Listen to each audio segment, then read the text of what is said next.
Olá pessoal, tudo bem? Quem vos fala é o professor Salomão. Pessoal, vamos dar, portanto, seguimento à nossa videoaula. Bem, vamos tratar aqui pontualmente do fenômeno da prescrição tributária. Bem, primeiramente, pessoal, nós estamos aqui adentrando na atmosfera da Lei de Execução Fiscal, Lei 6.830 de 1980. Isso vai reverberar, portanto, algumas análises clínicas. Primeiramente, a prescrição para o ajuizamento da ação e a prescrição intercorrente. De fato, pessoal, conforme a emenda da disciplina do nosso curso, prescrição intercorrente é um tema a ser discutido no semestre que vem, em Tributário 2. Claro, nós temos a emenda, nós vamos cumprir. Mas, de toda maneira, eu vou só pincelar alguns aspectos da prescrição intercorrente, mas de antemão, quero deixar bem claro que nós vamos finalizar o aspecto atinente à prescrição propriamente dita no que tange ao artigo 174 do CTN. Beleza? Tranquilo? Bem, pessoal. De toda maneira, pessoal, a prescrição ela faz referência ao lapso temporal em que a Fazenda Pública poderá promover a sua competente ação de execução fiscal. Isso significa dizer, pessoal, que a Fazenda Pública ela possui um prazo temporal de 5 anos para que haja a promoção da sua competente ação de execução fiscal. Agora veja, dependendo do tipo de tributo, respectivamente envolvendo o tipo de lançamento tributário, vai haver determinadas conjecturas importantes de análise. Porque nem todo tributo, pessoal, observa-se, portanto, o mesmo tipo de lançamento fiscal. Nós vimos aí pontualmente. E isso vai refletir também, pessoal, com a contagem do termo inicial, o dias a cor do prazo prescricional. Bem, na mesma essência e medida, repito a leitura com vocês do artigo 174 do CTN. Olha o que diz o dispositivo. A ação pode, para a cobrança do crédito tributário, prescreve 5 anos, contados da data da sua constituição definitiva. O ponto crivo, o coração da matéria agora, é entendermos, mais uma vez, o que é constituição definitiva do crédito tributário. Bem, vamos pegar aqui um desenho. Opa, aqui. Então, lembrando das nossas falas anteriores, nós temos a constituição do crédito tributário pelo lançamento tributário e temos a constituição definitiva do crédito tributário quando é esgotado toda a discussão da matéria tributária na esfera administrativa. Veja aqui pontualmente que, tomando como um partido de regra, sempre que ocorre a notificação fiscal, havendo, portanto, o vencimento do mesmo, já inicia-se a constituição definitiva do crédito tributário. Nesse contexto de consequência, pessoal, nós temos que pontuar especificamente que, para que haja, portanto, a constituição definitiva do crédito tributário, por parte da notificação fiscal, é a existência de um comportamento de inércia por parte do contribuinte e discutir administrativamente o tributo, ou até mesmo, pessoal, por via judicial. Bem, de toda medida de consequência, nós temos que lembrar, portanto, que o que importa agora é nós conhecermos especificamente o que é a constituição definitiva do crédito tributário para as diversas modalidades de tributos. Bem, primeiramente, pessoal, quando nós lemos referência aos tributos cujo lançamento é por homologação, também chamado autolançamento, a entrega da declaração relacionada, pessoal, ao tributo devido constitui o crédito tributário. E nesse sentido e consequência, pessoal, lembrar que o pagamento ali é antecipado. Resguarda-se somente ao fisco fazer a homologação. Portanto, pessoal, segundo a jurisprudência do STJ, que inclusive nós vamos ler daqui a pouco novamente o julgado, para que haja a configuração do termo inicial para o ajuizamento da competente ação de executiva fiscal, é indiscutível, pessoal, conhecermos, portanto, a data condizente à entrega da respectiva declaração feita pelo contribuinte para o fisco. E aí, nesse medida e consequência, pessoal, veja, onde é nessa circunstância em que vai identificar o valor do tributo e, por via reflexa e consequência, deverá ser levado em consideração o vencimento do tributo, que é sempre posterior à entrega da declaração. Então, veja, entregar a declaração, vencido, portanto, ou seja, a data posterior à entrega, nós temos pontualmente, pessoal, a constituição definitiva do crédito tributário e, sequencialmente, nós temos o que, gente? Nós temos o início do prazo prescricional. Repetindo, se o lançamento for de um tributo por homologação ou auto-lançamento, a constituição definitiva do crédito tributário decorre com o que, gente? Com a entrega da declaração. A partir, portanto, do vencimento, ou seja, do dia posterior, começa a contagem do prazo prescricional para os tributos sujeitos ao lançamento por homologação. E aí eu cito para vocês a grande maioria dos tributos, imposto de renda, ICMS e aí vai. Bem, dando seguimento aos trabalhos, pessoal, também há um entendimento pacífico nos tribunais, em especial o STJ, que, para os tributos cujo lançamento é de ofício ou direto, A constituição do crédito tributário, pessoal, ocorre, portanto, pessoal, todo ano. Anualmente, é periódico essa constituição do crédito tributário. Só que o dias a quo, para que haja o computo do prazo, pessoal, condizente ao prazo prescricional de 5 anos, deve levar indiscutivelmente, pessoal, olha só, a notificação para o pagamento. Então, veja, a partir do momento em que a data da notificação para o pagamento do tributo, e inclusive levando pontualmente como referências os tributos IPVA e IPTU, inicia-se, portanto, o prazo prescricional para o pagamento do tributo. Nesse sentido e consequência, pessoal, é reverberando o prazo de início da prescrição. Começando de trás para frente, olha o que diz sobre IPVA e IPTU. É passível que o entendimento do STJ de que o início da contagem do prazo prescricional dos tributos sujeitos ao lançamento de ofício, como IPVA e IPTU, é a data da notificação para o pagamento. Quanto ao lançamento por homologação ou auto-lançamento, recente inclusive julgado do STJ, diz o seguinte: o termo inicial do prazo prescricional para o julgamento da ação executiva relativa aos tributos sujeitos ao lançamento por homologação tem início com a constituição definitiva do crédito tributário, que ocorre com a entrega da respectiva declaração pelo contribuinte, identificando o valor a ser recolhido ou do seu vencimento do tributo, o que for posterior. Veja, sempre tomando como ponto paradigma específico que, gente, a entrega da declaração relacionada ao tributo devido. Beleza? Tranquilo. Bem, pessoal, veja que é bem tranquila a disciplina nesse sentido. Deixo aqui um canto pontual para anotações e demais apontamentos. E vamos analisar aqui agora a questão que envolve a interrupção do prazo prescricional.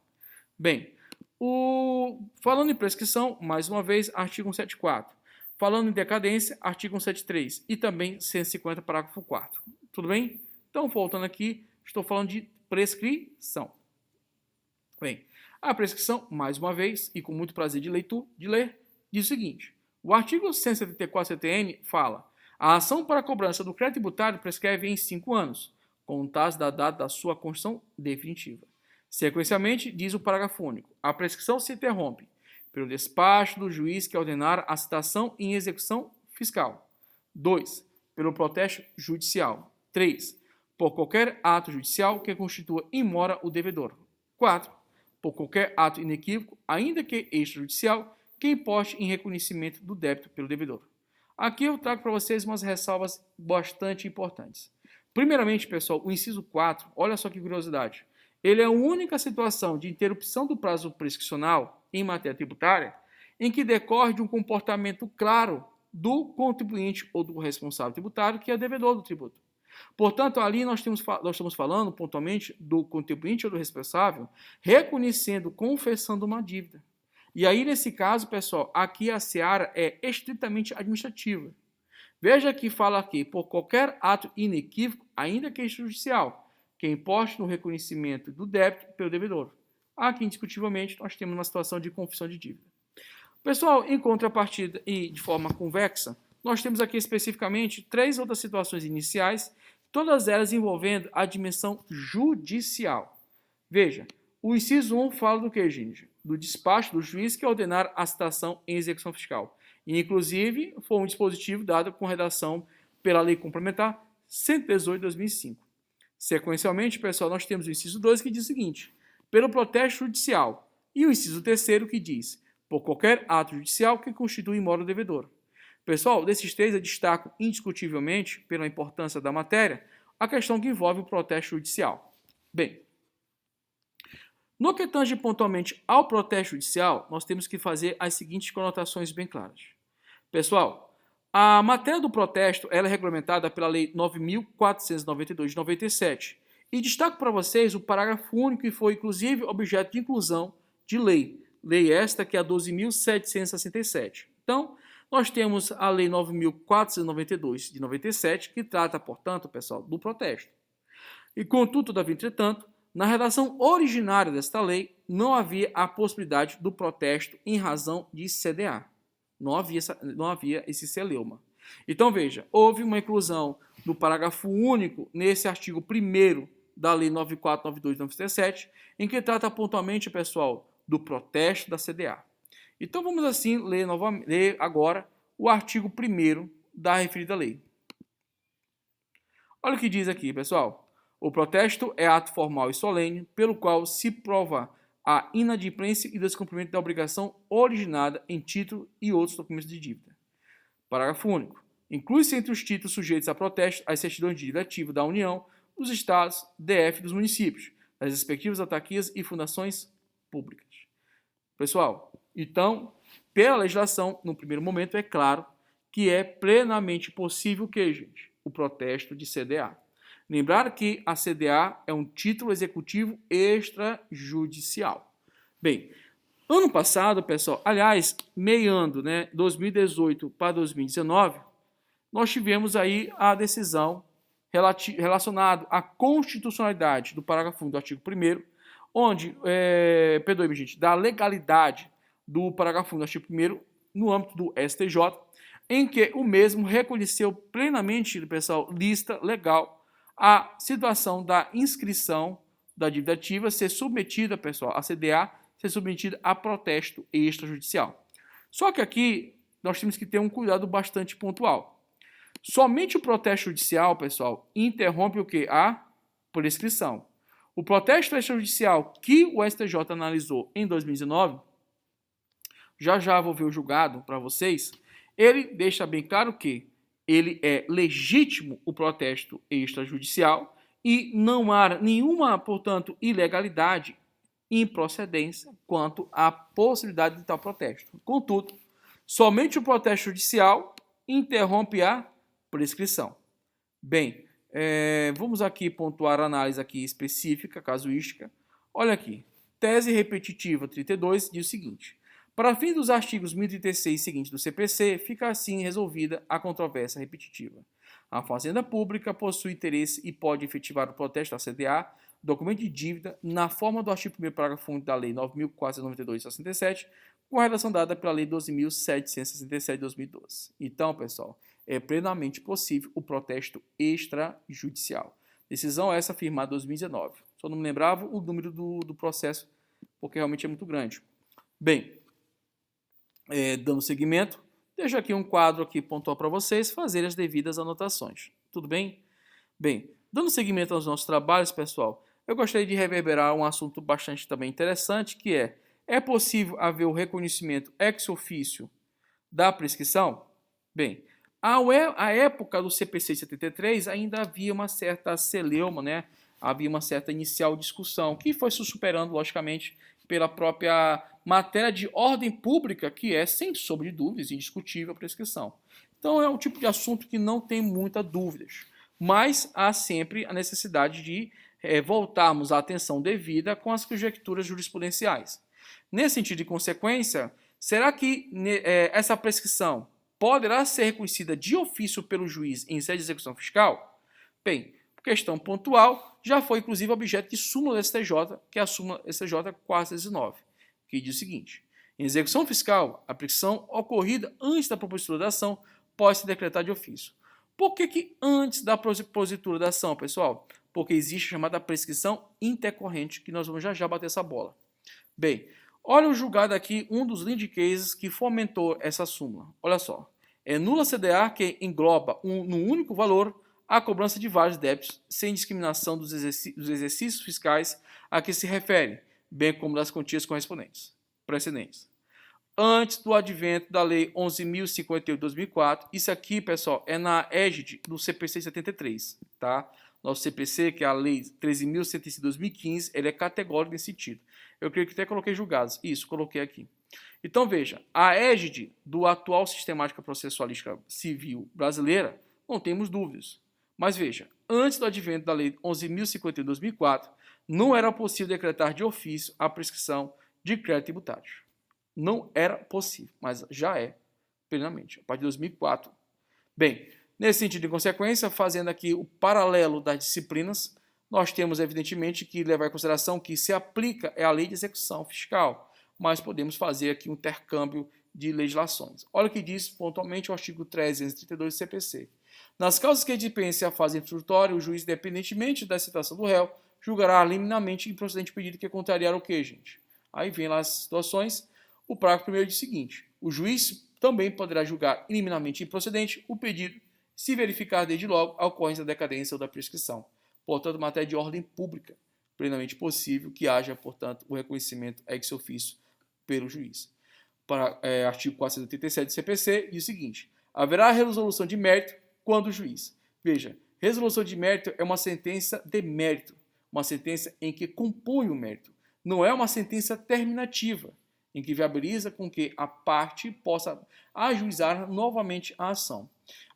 A decisão judicial de sentença em que resolve o mérito, pessoal, não só extingue a relação jurídico-processual, mas ainda ela exaure todo o debate no que tange ao direito material envolvido. Bem, o inciso segundo diz o seguinte: decidir de ofício ou a requerimento sobre a ocorrência da decadência ou da prescrição. Bem, então é algo que não tem muita espectro de discussões. Agora, o que pondera aqui é ocorrida antes da propositura da ação. Mas ela pode ser recorrida, pessoal, dentro do processo, dentro de uma execução fiscal? Aí que é o debate de agora. Veja, primeiramente, pessoal, a discussão que inicia-se é o CTN, que é uma lei complementar materialmente e formalmente uma lei ordinária, ele prevalece ou não perante uma outra lei, que é a LEF, que é tanto material como formalmente uma lei ordinária? A pergunta é bem fácil de ser respondida, claramente que não.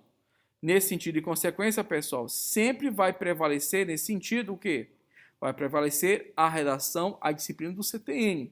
Porque, inclusive, pessoal, existe assento constitucional que valida, portanto, pessoal, a referência do CTN ser formalmente ordinário, mas recepcionado materialmente como lei complementar. O tratamento jurídico, portanto, inclusive objeto de alteração da sua redação, é por via de lei complementar.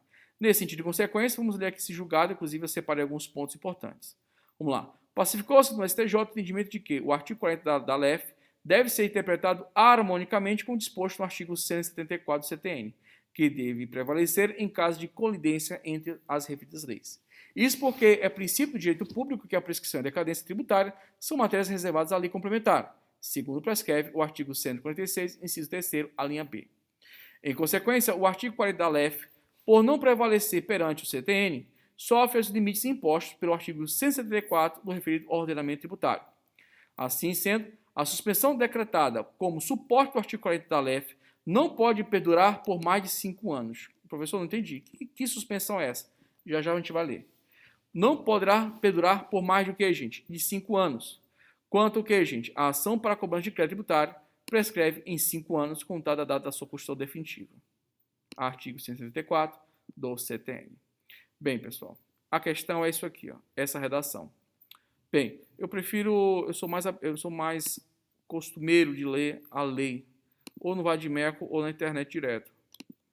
Deixa eu achar aqui, a LEF está aqui. Eu prefiro assim, para memorizar. Pô, bem, volta aqui. Bem, é um dos dispositivos, pessoal, inclusive derradeiros da LEF, é o artigo 40. Olha o que diz pontualmente o artigo 40 da LEF, ou seja, Lei 6.830 de 80. O juiz suspenderá o curso da execução enquanto não for localizado o devedor ou encontrados bens sobre os quais possa recair a penhora, e nesses casos não correrá o prazo da prescrição. Seguindo. Parágrafo 1º. Suspenso o curso da execução, será aberta a vista dos autos ao representante judicial da Fazenda Pública. Parágrafo 2º, e aqui vem a brincadeira. Decorrido o prazo de 1 ano, sem que seja localizado o devedor ou encontrados bens penhoráveis, o juiz ordenará o arquivamento dos autos. Professor, traduz. Bem, nós temos aqui, pessoal, 2 prazos prescricionais. O prazo prescricional quanto ao ajuizamento da competente ação de execução fiscal, levando como tomada de partida o termo inicial, que é a constituição definitiva do crédito tributário, e temos aqui uma outra situação, que é o prazo prescricional quanto às procedências por parte do fisco para fazer o que, gente? O levantamento do dinheiro, dos valores condizentes ao crédito tributário, já devidamente constituído, já reconhecido a sua certeza, liquidez, exigibilidade e execuibilidade, mas por motivos de não ter localizado o devedor ou não encontrar os bens penhoráveis, ocorre a chamada suspensão da contagem, portanto, a suspensão do processo. Agora veja, aqui informa o prazo de 1 ano. E, sequencialmente, pessoal, nós temos lá no CTN um prazo de 5 anos. Esse prazo de 5 anos é relativo ao quê, gente? Ao prazo prescricional para que se proceda o quê, gente? A devido ajuizamento da ação. A pergunta que se faz é o seguinte: primeiramente, esse processo ele fica suspenso por 1 ano, mas, nesse sentido, passado 1 ano, o juiz já pode reconhecer a prescrição da decadência? Outro ponto de análise pontual e casuística. Dentro dessa mesma sistemática, a Procuradoria ela tem que se manifestar para haver pontualmente a abertura, portanto, do prazos processuais, inclusive nesse sentido pontual, pessoal, ele tem que pontualmente reconhecer que houve a prescrição. Então, são questões que vão ser suscitadas e levam a vários celeumos, várias indagações.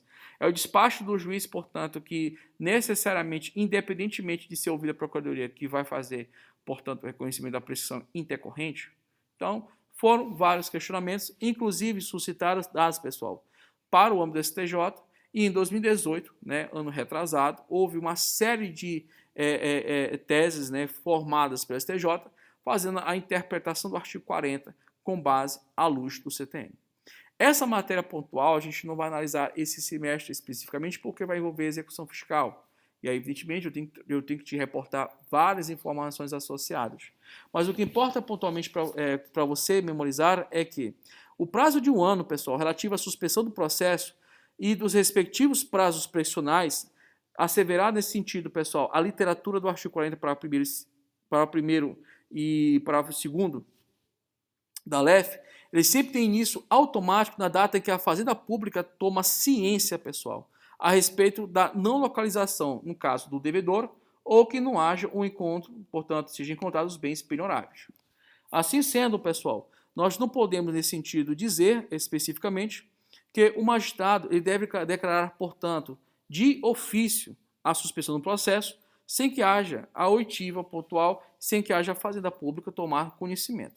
Então, veja, nesse sentido de consequência, ele deve primeiramente solicitar que a Fazenda Pública se manifeste, para assim haver a suspensão do processo.